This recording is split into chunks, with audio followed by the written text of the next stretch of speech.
less correct, the better. Hey there, beer tubers. Welcome back to Beer Analysis. Hi, Nick. I'm back. Host, fuck off, Craig. Host Maxwell Starr of Maxwell Starr's Beer Reviews. Tonight here with a special treat for you. Gonna do something cool. Westmalle Trappist Dubbel, 7% ABV. Yay, been meaning to do this one for a while. Redbeard finally has it now, courtesy of Greg. All right, so Yay. without further ado, let's introduce who we have on our panel tonight, which starting with Mr. Ashley Sexton of Sexton Brewing Co. and an outdoor mall. I'm not at my outdoor mall.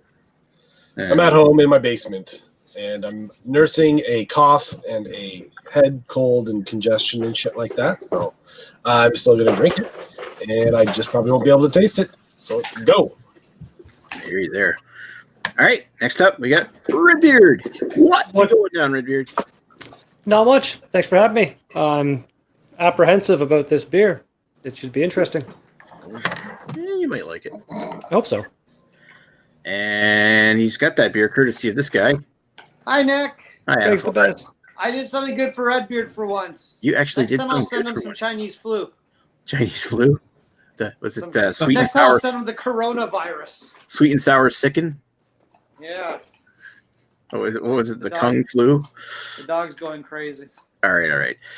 Moving along to Mr. Craig, who we haven't seen in a while. Kent Beer Reviews. How are you doing tonight, Craig? Nice hat. Oh, good. Yeah. It was my granddad's, so there you go. I find people fancy wearing it today. Yeah, looking forward to this. Classic Trappist beer, basically. So, yeah, be interested to see what you guys, and especially Redbeard, thinks, and whether there's any difference in the ages of these bottles and stuff. So, yeah, cool. Cheers for having me. Right on. Cool story. All right, and I'm doing fine. Thanks for asking. I'm also nursing a bit of a cold myself. And the place behind me is a bit of a sty because I'm reworking my TV area. But moving right along, let's go over to the Westmalle history. The story of Westmalle begins with a group of monks who were forced to flee the La Trappe Abbey in France during the French Revolution in 1791. The monks had arrived in Antwerp with the intention of setting sail for Canada, but were convinced to stay by the Bishop of Antwerp and founded the Abbey Ons Lieve van Vrou van Hit Helig Hart van Jesus. I've bastardized that's name up quite a bit. On June 6, 1794. Suppose I shouldn't use bastard and cheese same sentence, but whatever. In the village of Westmalle, in the central Brabant province of the Austrian Netherlands, which is today the Belgian province of Antwerp. Though founded in 1794, the priory was not raised to the rank of an independent Trappist abbey until April of 1836 by Pope Gregory XVI. Once this official status as an abbey was given, the strict rule that water could only be drank during their meals was relaxed and allowed the monks to drink cider or beer. Martinus Dom, the first abbot of Westmalle Abbey, made the decision that the abbey would brew their own beer rather than buy it from the outside. The first batch of beer was brewed on August 1st, 1836 by pioneer brewers Father Bonaventura Hermans and Albertus Kemps. On December 10th, on December 10th, the monks tasted their beer for the first time. So, in 1856, the monks began brewing a simple table beer for their own sustenance. I'm reading this I got this off their website, so apparently 20 years between the first time they started brewing their own simple table beer for their own sustenance, but whatever. And also made that beer available to the community for sale at the gate, with the oldest recorded registered sale in January of 1861. Outside sales led to a great deal of success, and the brewery was expanded in 1865. The same year, the monks added a second beer, a stronger brown beer, considered to be the first double. So, yeah, Westmalle actually was the creator of the style. The recipe for the double was adjusted in 1926, doubling the amounts of raw ingredients to brew a new, stronger beer. This recipe is the same in use today. In 1933, a new brewery was built, and following year, the monks began brewing a 9.5% strong pale ale, giving it the name Triple, which I also have a bottle of sitting right here. And it was also the first modern use of the name. So Westmalle kind of pioneered both the double and the triple styles. I didn't know that before doing all this, so that's kind of cool. Anyway, so over the years, the Westmalle Brewery was focused on quality of their beer. The bottling plant was modernized in 1956, and water purification was installed in 1968, long before it was a legal requirement. In 1991, the brewery implemented a computer-controlled brewing system, upgraded the bottling plant once again in 2000, as well as adding a maturation chamber to allow controlled conditions for the beer to re-ferment in the bottle. And that was in 2000. In 1997, the Westmalle Abbey was one of the founding members of the International Trappist Association. You can see the little pathetic Trappist hexagon on the back there. Organized to prevent non-Trappist companies from using the Trappist name for commercial use, which requires that the beer be brewed within the abbey walls under the supervision of monks. Today, the monks are not involved with the brewing of the beer, but does remain underneath their monk supervision. So, other beers from Westmalle include, obviously, the Triple, the 9.5% ABV Triple. They also make Westmalle Extra, which is a 4.8% Patters beer. Table beer, I think. Westmalle Dubbel, on the other hand, is their only other beer, which is, of course, a 7% ABV Trappist Dubbel Ale, brewed with 100% barley malt, genuine hop cones, sugar, Westmalle's own yeast culture, and water sourced from the Abbey grounds. It's not the longest story ever, Chris. Speaking of which, before we get into everybody's opinion, let's go to Ash and draft me. I'm gonna read some comments.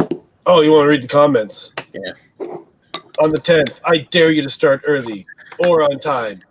Redbeard Oh, says never. yeah. 5 minutes late, baby. Chris We says, don't waive states the obvious, apparently, and good butchering job, neck. Thanks, Chris. Oh, neck. And then, yeah, he said longest story ever. And that was it. All right, so I'm going to leave it on you because you're up next. What's your Sure. history with Westmalle Dubbel? I've had it before. I've had it a few times. I've never checked it or whatever, but I know I've had it a few times already within this last calendar year. Belgian doubles, you get a smattering here and there in the LCBO, and I pick them up whenever I see them, like Chimay Red and stuff like that. But as for this one, I'd say probably twice within the last year and maybe once before that, probably 2018 or something like that. So, yeah, not an extensive history, but I've had it a few times. Nice. All right, let's move over to Redbeard. Never had it before. You've never had this before. So we're on your face anyway for a couple seconds here, so you might as well say something else other than just I never had it before. I'm having it now. All right, that's good enough. Let's go over to Greg. Greg, you've had this before. I've never had it before. You what? Really? I don't know. Should I have? I don't know. Will I don't Pat tell know. me I've had it before? Keep asking me complicated I'm pretty questions. sure I've never had this before. Westmalle Trappist. Oh wait, no. Yes, I have had it before. Guys aren't fun. Okay, I had it. It was very professional of me. I had it on February 27th, 2017, and I gave it a reasonable review. I don't know. Will that be a spoiler if I give my old review? Anyway, all right, move over to Craig, who I'm sure has had it more than a few times. Yeah, I've had it, just checking now, 5 times since 2014. Last time I had it was in 2018. So, and I can go down the road 10 minutes and get this on tap, and I've just not had it since then. So, it's a permanent tap at the Belgian bar down on the seafront. Nice. But yeah, before that, I had it probably from the late 90s, early 2000s onwards, really. So, yeah, quite a long history of this one. Yeah, actually. Back in them days, though, I was generally drunk by the time I was drinking this in the early hours of the morning. So, Back in those younger days. yeah, drink, start sessioning these after a session of love. Essentially. So, yeah. But yeah, So, time to slow it down with some 7% doubles. There we go. Alrighty. So, go to my history. First time I ever had it was with Heistel Mighty back in 2012. I did it for review number 334. And I remember liking it. That was the rating on it, which high 4.5. That would have been like a 4.25 out of 5 in today's speak. So, But yeah, I remember. I think that was the only other time I've actually had this because we've gotten the triple here a couple times. I've had this a few times, but I think that this is only the second time I'm having the triple, or the doubles. So kind of excited to try this again. I like the double style of beer, and this is like I mentioned in the history that I bastardized. And this is the original double. All right, so. You get 3 comments there. Yeah, I'll go back to the comments. Chris says, I'm still not a big fan of Belgian beers. I just think you just haven't found the one you'll love yet. You just got to keep on trying. And he's never had it, and he's telling Greg to go fuck himself. Oh, no, mute yourself. Oh, I mean, I could do both. Yes, with... And I have been muted because you would have heard Arnold barking his head off a second ago. If it was. Well, I'm not ready to give any opinions yet. So we've already given your history. We've gotten. Anybody got any cool stories revolving around this beer? Or you can even go to the chat and say, "Hey, what's everybody else drinking here tonight?" We got fucking Redbeard here bouncing a cat on his head. Oh, there we go. Well, the internet likes kitties. It's fucking carnival time over here. It's going to scratch his Kind of head. funny if the cat just pooped. Yeah, pooped. Yeah, I think you mentioned it last time. It hasn't happened yet, so. It will. A good thing.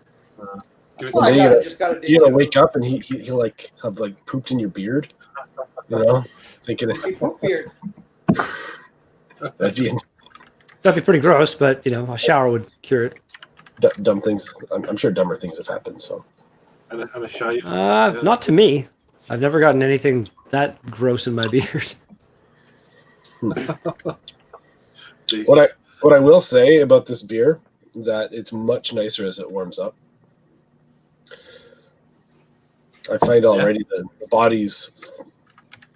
This is it's in a cold room, mine, so it's not been in the fridge. So. But it's what's everyone's dates as well on the bottles? That's a good point. So I'll start. I have. I'm assuming this is bottled on 2012-2018, so December 20th, 2018, and then it's got a 2-year shelf life. So. Yeah. Same. Yeah. Mine's 21st of November 2019. 2 years on that. In the regular supermarkets over here. So yeah, what is the price of yours? That's a good point. £2.10p. Okay, so that's like $3.50 here. Is it still $3.50? Was it $3.50 for you? I think I'm the one that's getting screwed. I'm pretty sure I paid like $6 for this. Yeah, I think ours was $3.75 a bottle. If I'm not I mistaken. still think, I mean, you go and drink this in a bar in the UK and you ask for a bottle and it's like, you're talking like £5.50 for a bottle of this. Jeez. Yeah, $6.49 is what I paid for mine. $6.49 Canadian.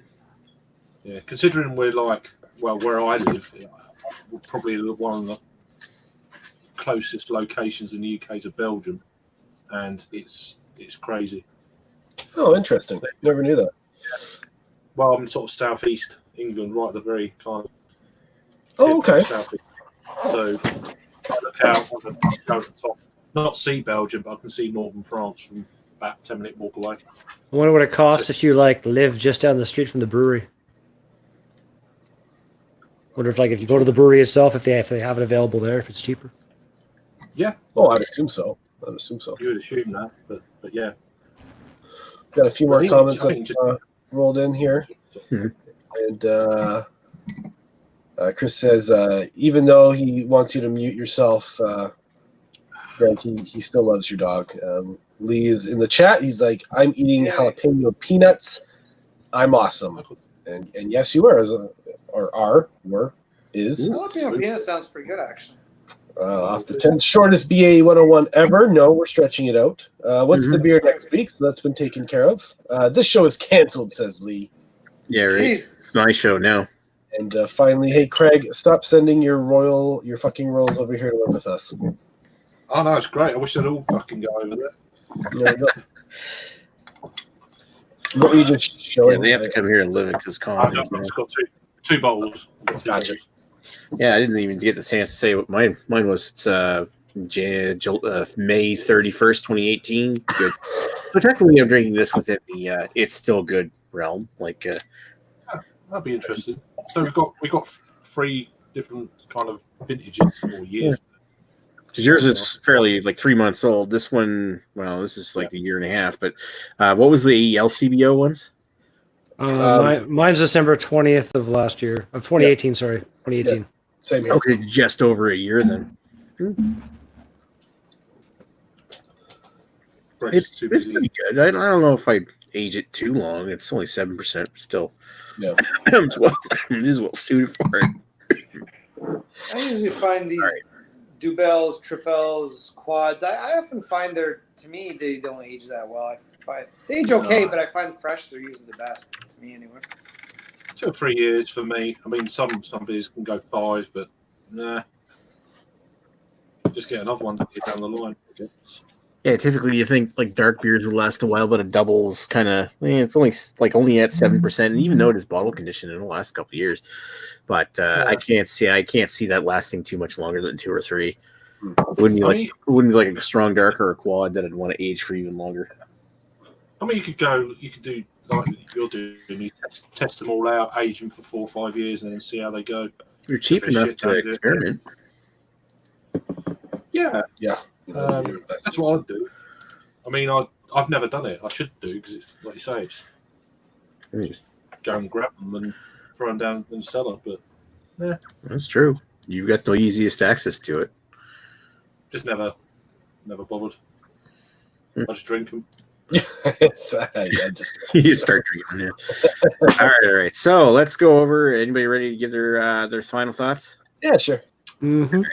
Mr. Ash.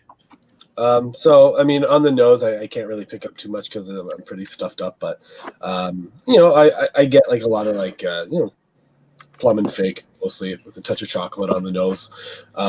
When I first sipped it, it was still relatively cold because it had only been out of my fridge for about 15 minutes, and I found the body to be really light. But now that it's warmed up a little bit, I found the body sort of filled out a little bit.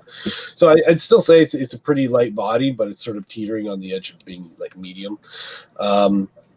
Up front, I find for me that all the impactfulness of the flavor is all up front, getting a like dark roasted malt, but also a touch of sweetness. I'm getting more chocolate on the sip than I am on the nose. Not like a rich chocolate, but more like just like a faint, like dark chocolate. Say a ripped chocolate. And then, on the finish, it finishes out a little thin, but very dry. For me personally, there's not like a lingering sweetness or anything like that. Everything's just sort of more up at the front. Overall, it's a nice beer. It's I think for what it's trying to accomplish, I think it does its job pretty well. I would say comparing it to like a Chimay Red, I prefer the Chimay Red.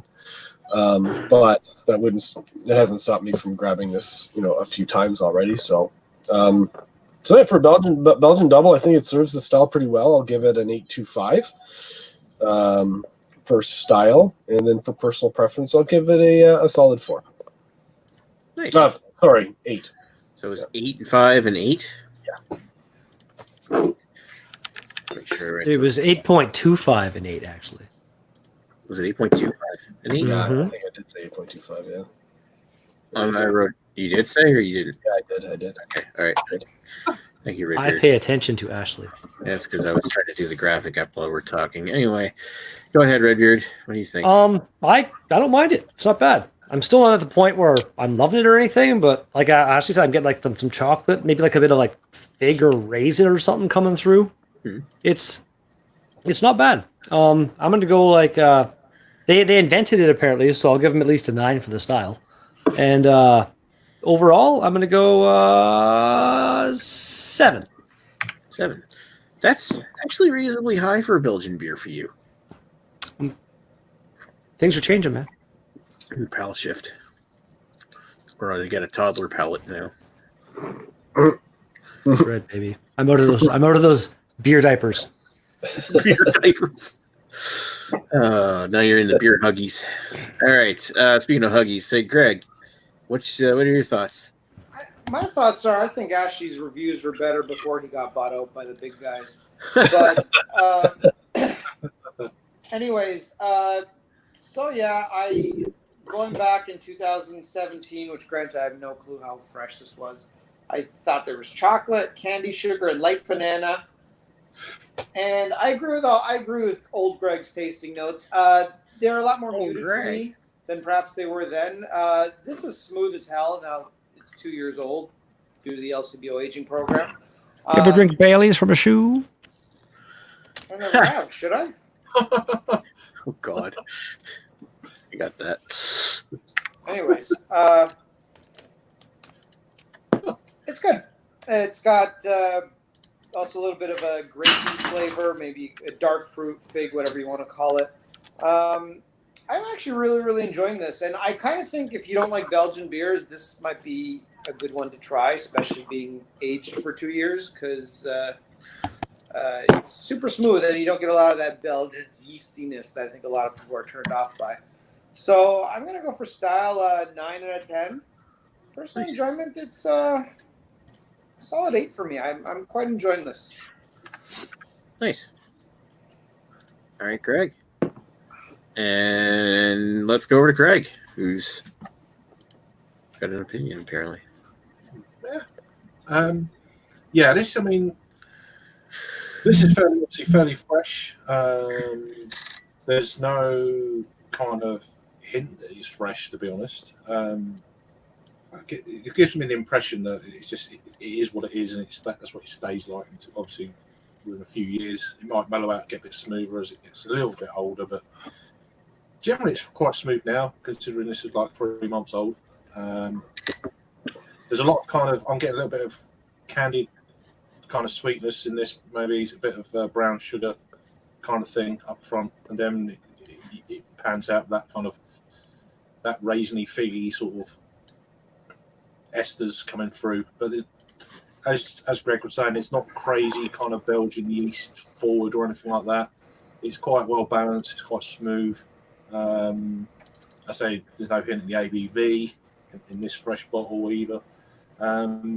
Just a decent beer. I would say it's for the style. I think there's more kind of Belgian-y kind of forward beers within this style. I don't think this is one of them. This could be a good one, a gateway beer for that kind of for the Dubbel style.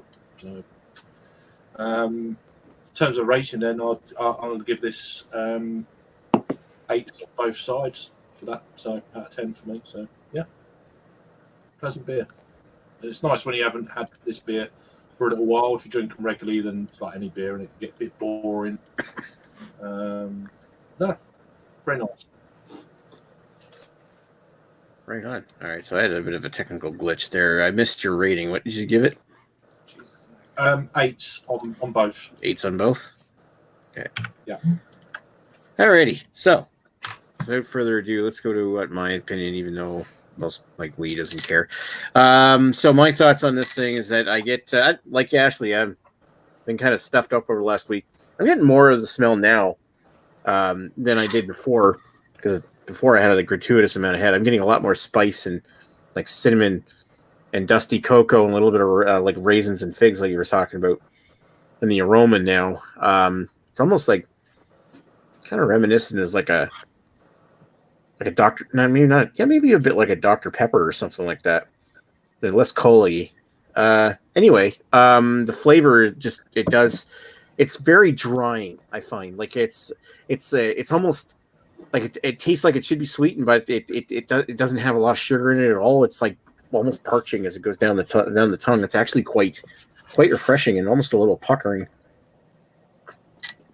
in that quality. I get this this dusty cocoa, raisins, cinnamon in the taste. A little bit of this dusty yeast kind of like coats the tongue. A little bit of lingering earth in the back of the palate,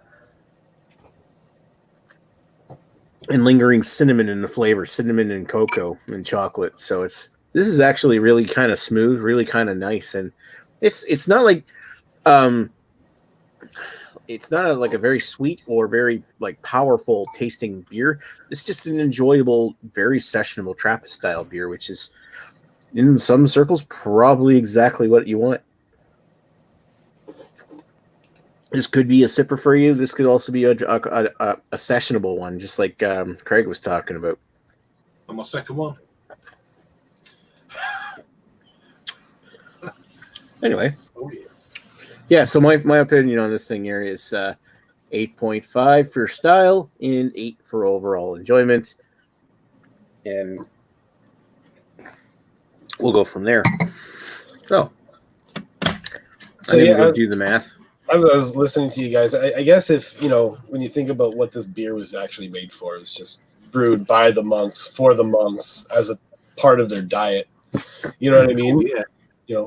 As a source of potable water, I guess, and, something. Well, there's that guy was recently. That guy lived off just beer for wasn't a month or something like that. My uncle did a fast like that a few years back. Some guy recently did that. He YouTubed like the whole journey. Oh yeah, It's like a couple of years ago, wasn't it? It was recently-ish. I wouldn't drink this fast. Yeah, my cousin did that a few years back. He actually used to live in Belgium. He was a teacher there, and then he came back to Edmonton. But yeah, he did for the month of July. His friend brewed him a 10-gallon batch of Bock. So. And that's what he drank. That was he had a Bock for breakfast, for lunch, dinner, and he allowed himself to eat the vegetables that he grew in his own garden. So that was like, and yeah. This guy just found it was May 6th of 2019 was when the story came out, and he did it for I think Lent, 46 days, and he lost 44 pounds doing it. Yeah, I can believe it, man. Drinking beer and losing weight. Come on. Drinking beer, losing weight. Go figure, eh? Plan. Well, that's the thing too. Like you have to have a pretty. I guess he had a very willing and understanding employer. I think like that's most jobs, I'm pretty sure not going to be like, you can't have 2 beers on your lunch break kind of thing. Didn't he work at like a brewery or something? It was something along those lines. I can't remember what it was. That would be why he would have a very understanding. Yeah. But really, I mean, this beer, as it sits at 7%, you could pretty much pair this with a lot of different meals, and if this was the only beer you had to drink all the time, I think this is a good beer. It's complex enough. It sort of hits a few different notes, but it's still not heavy and overbearing. It's not an overbearing beer. It's very simple with a few nuances. Another thing, I didn't even go to the aromas on this. It's quite perfumey. I'm finding on the aroma. Yeah. It's got that kind of a just wildflowers, but strong. Kind of wildflowers, kind of scent to it. But yeah, I only have one nostril that works, right? So perfectly sessionable. Yeah, perfectly sessionable. Why not, right? It's 7%. I mean, that's not bad for some of these Belgian beers. So you can do it. I think we got a few more comments. So after Lee's pleading with Craig to stop sending us the Royals, Chris and Lee, they're shaking each other's cocks. And then Chris says, you guys are my favorite influencers. And then Lee defends himself from Nick's terrible comment. He's like, that's very hurtful. Of course I care, but you make it really bloody difficult, Nick, as you cut me down week after week after week after week after week. Okay, well, well, speaking of hurtful, I'm going to go put this comment back up. Oh my Jesus. Sorry. Anyway. Oh yeah. Yeah, so let's go over to the ratings here. This is how Westmalle Trappist Dubbel did. But yeah, I'm going along with this. I like this, but like I don't know if I like this as much as like Rochefort 8 or something. Wow. Or like Chimay Red. Yeah, that's right. So Nick hates Chimay- monks is what I'm Chimay's getting from this. The other two breweries are also Trappists, you moron. Every time I have those beers too, I wonder why the fuck don't I buy these more often? You know what I mean? It is good. I'm I should just grab a bunch when I see them, like, throw them away for a while. Yeah. Yeah, I don't Try know why it, Red try it. Beard doesn't drive 250 kilometers to get one of us. So Chris has already asked the question. He did so earlier in the chat. So We like What? Chris. What is next week's beer? what is next week's Drum beer? roll, please. We're actually got a little backstop. What could it be? Cafe del Bastardo from Nickelbrook. Why, it still has some coffee flavor. And hopefully Nick, my does that sign. translate to coffee bastard in English? I guess so. Oh, You have to overanalyze everything, Greg. Sorry. Hate to make it sound like I got low energy tonight. It's just because I've been kind I of got not low feeling something. it's low self-esteem. Yeah, right.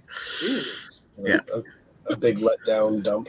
Just Let wasn't down what dump. you I'm not going to Nick talk is about my loaded. live unloaded. Yeah, right. I wish I could have it. All right. So, moving it along, we're going to come back online for the after chat, and of course, anybody just tunes in for the beer analysis part.